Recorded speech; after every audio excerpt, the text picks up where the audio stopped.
Some people don't run away from love because they don't care. They run because they care too much. And if you've ever loved someone who suddenly became distant, cold, hard to read, you probably asked yourself the same painful question: why do they pull away the moment things become real? At first, they seemed perfect. Deep conversations, late-night vulnerability, the feeling that they finally understood you. But the closer you got, the more they disappeared. Not completely, just enough to make you confused. One day they crave intimacy. The next day they act emotionally unavailable. And what hurts the most is that part of you knows they feel something too. So why does real love scare some people so deeply? The answer usually has nothing to do with love itself. It has everything to do with what love awakens inside them. Because avoidant people often grew up learning one dangerous emotional lesson: needing people is unsafe. Maybe nobody said those exact words. But children don't learn through explanations. They learn through emotional experiences. A child who gets ignored when emotional learns to hide emotions. A child who gets rejected for being vulnerable learns independence too early. A child who feels emotionally abandoned learns to survive alone. And eventually, they become adults who look strong on the outside, but panic when someone finally tries to love them deeply. That's the strange contradiction about avoidant people. They often want love desperately. They fantasize about emotional safety, connection, understanding, but when it actually arrives, their nervous system interprets intimacy as danger, not comfort, danger. And most people never notice this at first, because avoidant people can be incredibly charming in the beginning. Why? Because early connection feels safe. There's distance, mystery, control. Nothing is truly expected yet. But then something changes. You start caring more. You become emotionally consistent. You get closer, and suddenly, they begin feeling trapped by the very connection they once wanted. Not because you're toxic, not because you loved too hard, but because real intimacy forces them to face emotions they spent years suppressing. And that's terrifying. Pause for a second and think about this. What if the person pulling away from you is also secretly fighting themselves every single day? What if distance is the only coping mechanism they've ever known? Avoidant people often confuse emotional closeness with losing freedom, because deep down, they associate dependency with pain. So when someone genuinely loves them, their brain starts searching for escape routes. They focus on flaws. They suddenly need space. They become emotionally numb. They distract themselves with work, games, routines, anything. Not because they stopped caring, but because caring became too intense, and intensity feels unsafe to them. This is why avoidant relationships can feel emotionally addictive. You keep chasing tiny moments of closeness, one vulnerable conversation, one affectionate night, one moment where they finally open up. And just when you feel hope again, they retreat. It creates emotional confusion. Your brain starts asking, did I do something wrong? Am I asking for too much? Why do they only love me from a distance? But here's the painful truth most people avoid hearing.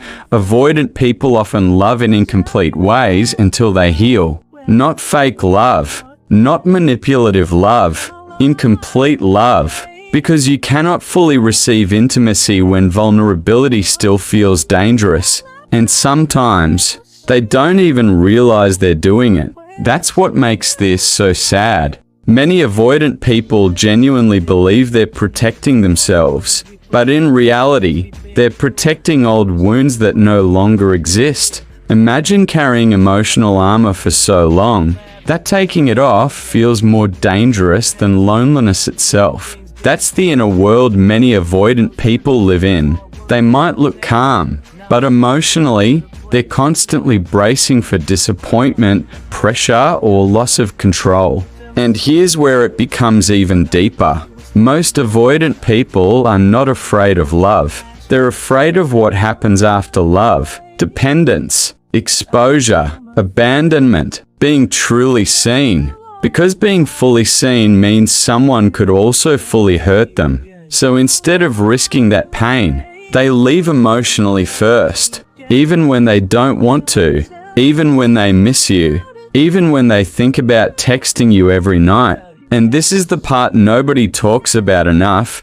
Avoidant people often suffer silently too. After pushing someone away, they usually feel relief first, then guilt, then emptiness. But instead of reconnecting emotionally, they suppress it again. Because reopening the connection means reopening vulnerability, and vulnerability still feels unsafe. That's why some avoidant people stay stuck in cycles for years. They crave intimacy, get close, panic, withdraw, feel lonely, repeat, until one day they finally realize the problem was never love itself. The problem was the fear attached to it. Now, here's something important. Understanding avoidant people does not mean tolerating emotional neglect. You can empathize with someone's wounds without sacrificing your own emotional health. This matters because many emotionally sensitive people become trapped trying to heal avoidant partners through endless patience. They believe, if I love them enough, they'll finally feel safe, but healing cannot happen through pressure. And it cannot happen through self-abandonment either. An avoidant person only changes when they become aware of their own patterns, not when someone chases them hard enough. And honestly, that realization hurts, because sometimes the person you love deeply is emotionally fighting battles they haven't even admitted to themselves yet. Pause for a moment and reflect on this. Have you ever tried to earn love from someone who was afraid to receive it? If yes, you probably know how exhausting that feels. You begin shrinking your needs, overanalyzing their moods, feeling guilty for wanting reassurance. Eventually, you stop feeling chosen. You start feeling tolerated. And nobody deserves to feel that way in love. Real love should not constantly feel like emotional guessing. It should feel safe enough to breathe inside. That doesn't mean perfect. It means emotionally present. And strangely, many avoidant people want that too, more than anyone else.